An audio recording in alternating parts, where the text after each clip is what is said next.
Good morning, good afternoon, good night, my viewers. Hey, hello, what's happening? If you are a friend, colleague, viewer, stranger, welcome all. My name is Essence at the Powerful Chick on Instagram, but you can call me S. And welcome to another YouTube video. Today, we're going to be talking all about special master's programs versus post-bacc programs and when you would apply or when you would need both, depending on what you're trying to accomplish. Now, this is just all my personal opinion and from my research and talking to colleagues, medical students, people who've been through this route. So again, I'm nobody's pre-med advisor, so take everything with a grain of salt. And I'm just here to make your research and your decision making just a little bit easier. So make sure you do your own research. Make sure you watch your other YouTube videos, reach out to your mentors, medical students, attending residents, whoever you have in your corner. Make sure you're talking to them. Everybody's going to tell you something different. So make sure you reach out to programs as well. The post-bacc programs, the master's programs, medical schools. It's never too early to get everybody's opinion. And then summarize everything you've gotten and make your decision. And yeah. I hope you enjoy and get some really good information from here. I am about to go to work. That's why I'm all dressed up with my new stethoscope. So make sure you stay tuned, keep watching, and get this info, whatever it may have you. But make sure you keep watching and follow me on Instagram, like, comment, and subscribe. And I will see you soon. Hello everyone. I know I look like a ragamuffin or whatever, but this is the process for all my viewers who are not natural hair girlies. I just put some oil on my hands, but let's get right on into the topic for today. Special master's programs versus post-baccs. So master's programs and post-baccs both are used as GPA enhancers for individuals who have not taking their prerequisites for medical school at all these different types of things, but they are can be used by pre-medical students in an attempt to get into medical school and be more competitive. So let's start with master's programs.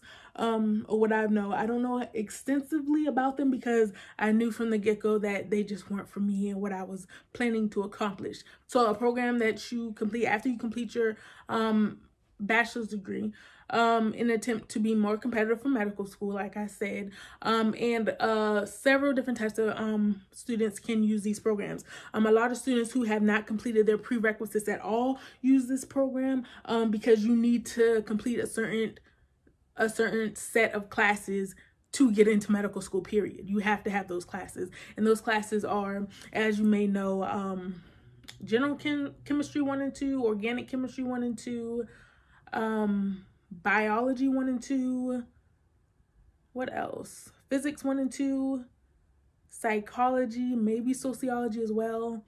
I think I covered them all. But anybody would have this information, your school, pre-med, society, or your counselors. And you can just even look it up online. It's very simple to thing, but that's the most basic classes.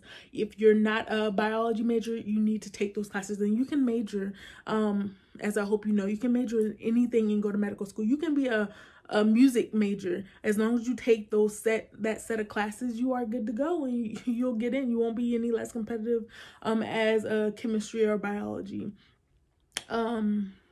student.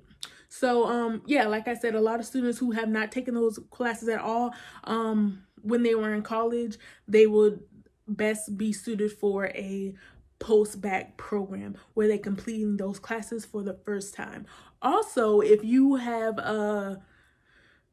I guess on the border GPA, and that could be, there's no set border GPA, but if you feel like your GPA, it's just personal preference, I guess. If you feel like your GPA is not competitive, but it's almost there, whether it be a 3.0 or a 3.5, it just depends on when you look at your application and you see how competitive your application along with your MCAT score is compared to a lot of other people, I guess, or just you in general.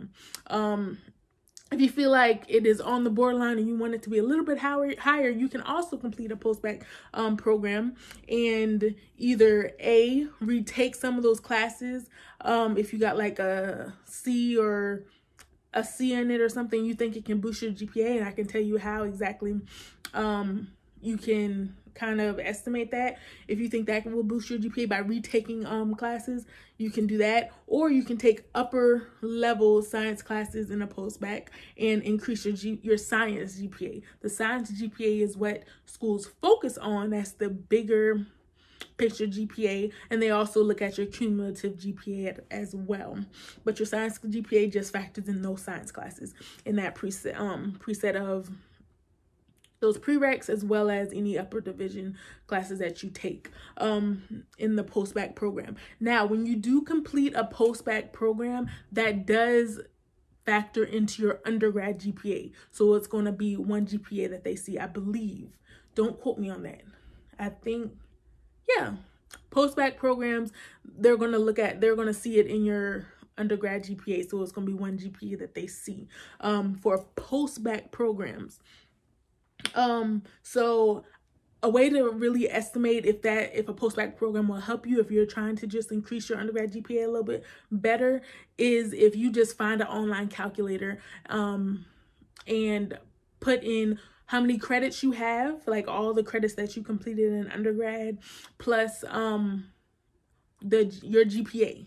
And then I think they'll ask for your goal GPA, or what you want to get, what you want your GPA to be, and they will tell you how much more credits you need to complete to get that GPA. And if I find the calculator I'm talking about, I will link it below or put it in the description box. But please keep in mind that the more credits that you have already in your undergrad degree, I think my undergrad institution, we graduated when we had 130 credits, but the more credits that you have, it's going to be harder to increase your GPA, meaning you'll have to take more classes to increase your GPA just a little bit.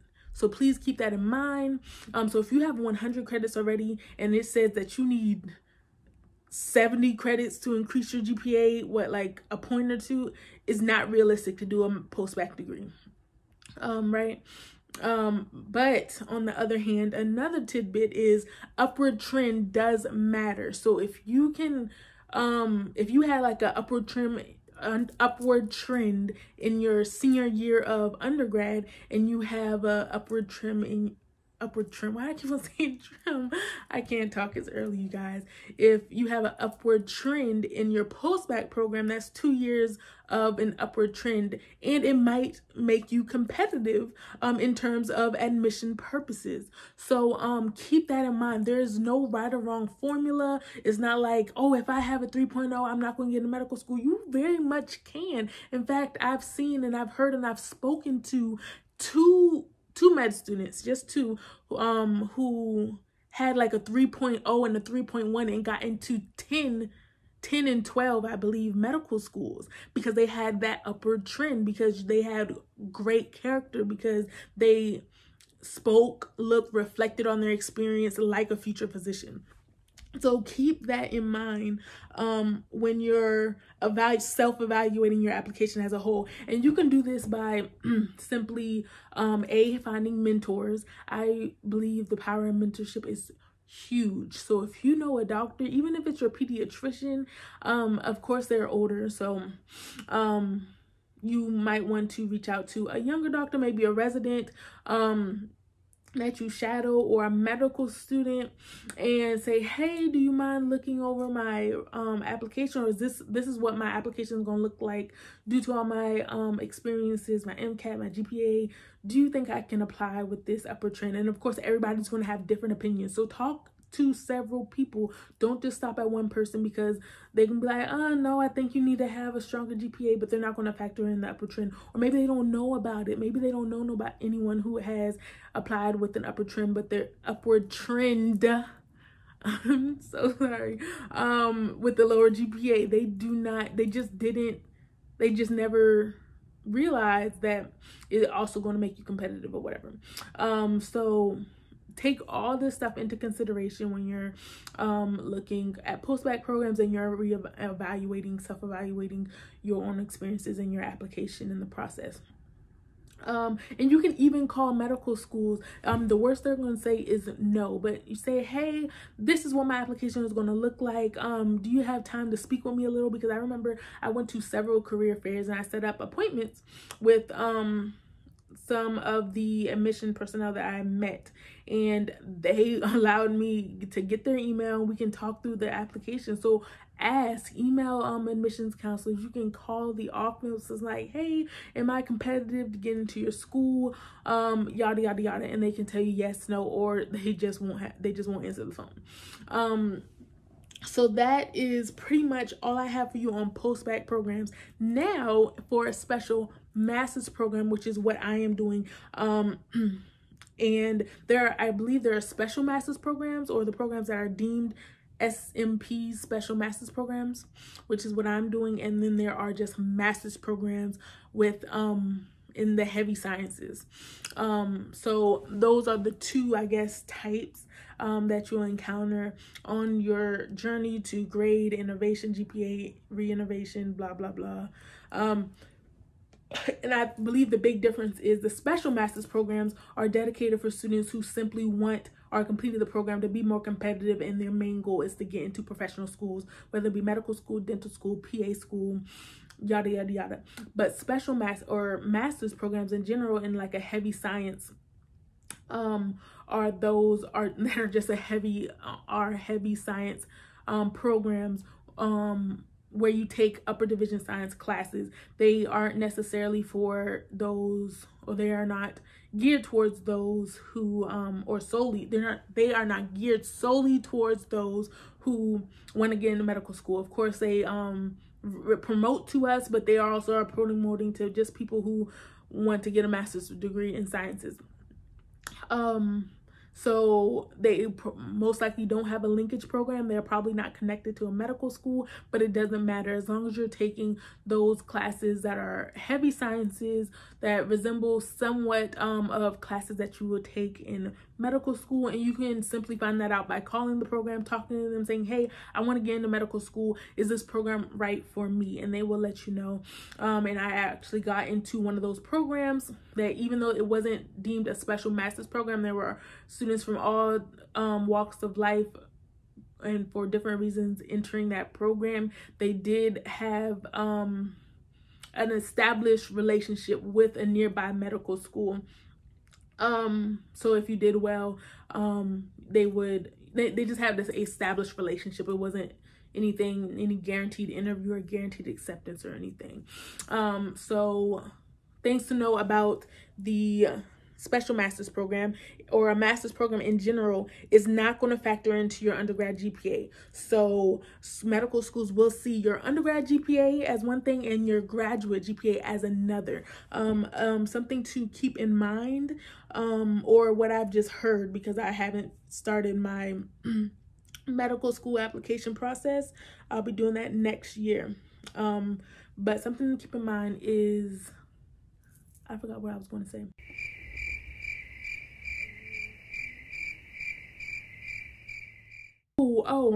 Something I was about to say, or what I'm hearing a lot just by reading Reddit and Student Doctor Network, is that some schools do have cutoffs, whether it is a GPA cutoff for undergrad or MCAT cutoff. They do exist. I'm not sure which ones particularly, because I haven't started my research I didn't start my research in my school list yet, but I will be doing so soon. But they do exist. Some schools do that, but like I said, I've heard that you can easily just call the school and say, hey, do you automatically filter out applications who with GPAs less than so and so and so? So you can do that. And if so, when you're applying, you can always email them or call them. It's like, hey, I had a low undergrad GPA, but I completed my special master's program at so-and-so with a GPA of blah, blah, blah. I just wanted to see if my application will be filtered out. In some schools, like I said, you can just shoot your shot. The worst they'll say is no, or say, we can't tell you that information, whatever they may have you. I don't see them doing that, but you can always call and ask if before you're ready or before the application season starts, will my application be filtered out because of my low undergrad GPA? And some might tell you to call back after you submit your application, and they might pull it out of the, you know, trash pile, what may have you. And I've met medical students who are in medical school now who have done that, and they said they got a rejection letter initially, but when they called and said, hey, I finished with a stellar GPA in my special master's program, they actually got an interview invite. So there are ways around it, you guys. This is going to be a journey for us and those of us who have low GPAs, but it can be done.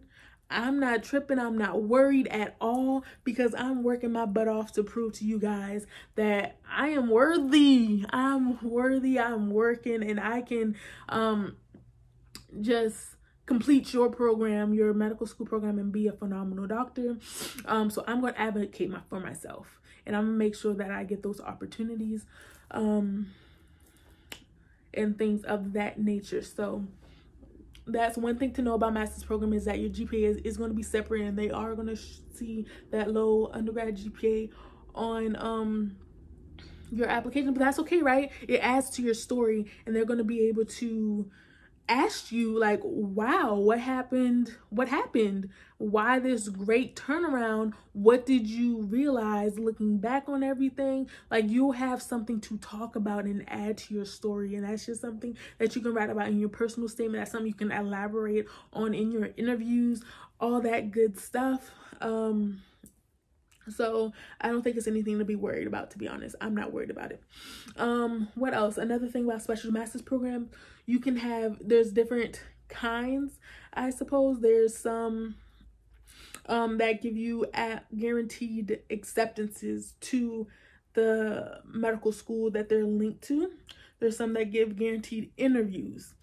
So you get a guaranteed interview, not necessarily an acceptance, if you meet so-and-so criteria. So my special master's program, as long as I meet a minimum GPA and a minimum MCAT score, I will get a guaranteed interview. And after talking to several students who went through the program, they said as long as you meet those requirements, you get that interview, and you do well in the interview, you will get into the program. And that's just personal student advice. It's not law, right? It's not law. So, but I want to reiterate this one more time, that I am not necessarily, I don't necessarily want to get into my school's medical school. My program's medical school. So I'm not in this program just to get a guaranteed interview to this one medical school. I don't want to be that close-minded. I'm going to do my best in this program, and I'm going to apply very broadly, because I want to have the ability to choose where I go, and I want to have the ability to be happy where I am for the next 4 years in a program that I love, in a program that includes me and has great diversity, all that good stuff. So yeah, so that's about special master's programs. What else? I hope I'm not missing anything. I should have wrote some notes.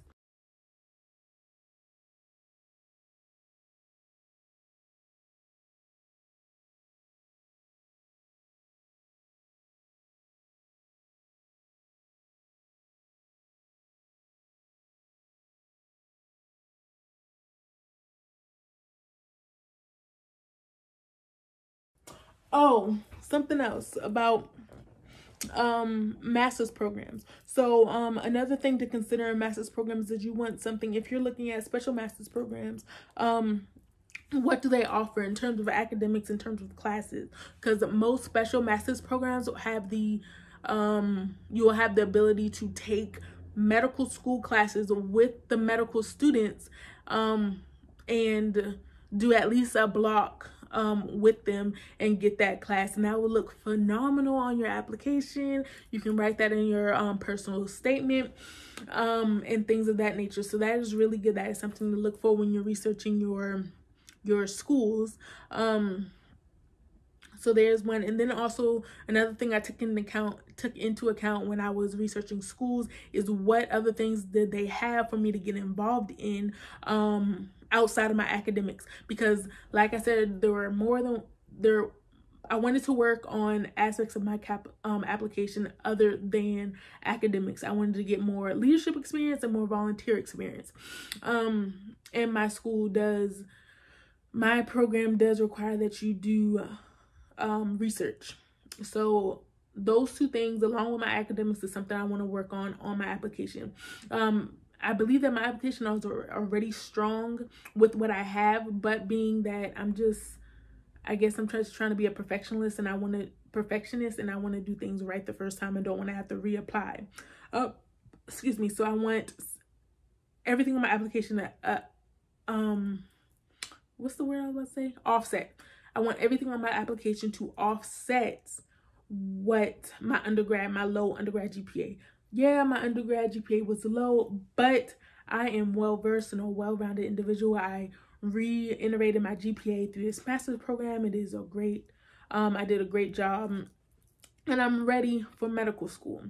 So that's another thing to consider when you're looking at special master's program. Do they have a lot of organizations on campus? Do they have research professors who are doing a lot of research? Do they have any volunteer experiences incorporated in the program? Things like that.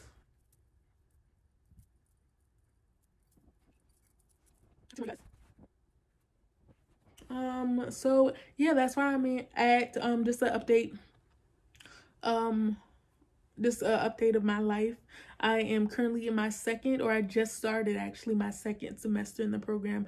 My program, you can do it as fast or slow as you want to. I'm doing mine in 4 semesters because I'm not in a rush. I want to make sure I am securing a consistent roles that I'm going to put on my application, whether it be the leadership roles, the volunteer experiences. I just want them to be consistent and just have like a really thorough time span that I've been working with them and working with these opportunities. I just don't want it to be like a year long. So I wanted to take that opportunity because what's the rush? What's the rush? I'm already non-traditional. I already did not go into medical school straight out of undergrad, and that's okay, right? But I don't want to rush this. I want to do it right, because if you don't know, it is super, super competitive to get into medical school. This is mostly for my family and friends who will watch this. Super, super competitive. You have to be top of your game to compete with everyone else. Y'all, these curls are popping. So let me finish this up in the bathroom, and I will be back because I have to get ready for work. Yep, I need to get ready for work. So let me get dressed real quick, okay? Give me one second. All right, you guys, I am ready for work. I do have class as well today, so I'm only working half the day. My office is super, super accommodating. My doctor is super, super sweet. Just started this job, and I need to just get the scope because they're teaching me how to take manual, but I can't talk. They're teaching me how to take manual blood pressure. I've worked as a medical assistant before, and we always use the automatic blood pressure cuff. So learning a new skill, got my stethoscope, look really cute, and we are going into work. So make sure you like, comment, and subscribe. And I just realized that when I recorded my whole video, I didn't use my ring light, so the lighting isn't great, but now it is. But make sure you like, comment, subscribe, follow my channel, and get alerted when I post new videos and new content. My hair came out super cute, right? Follow me on Instagram to keep up with my life journey, and I hope to see you guys soon. Bye.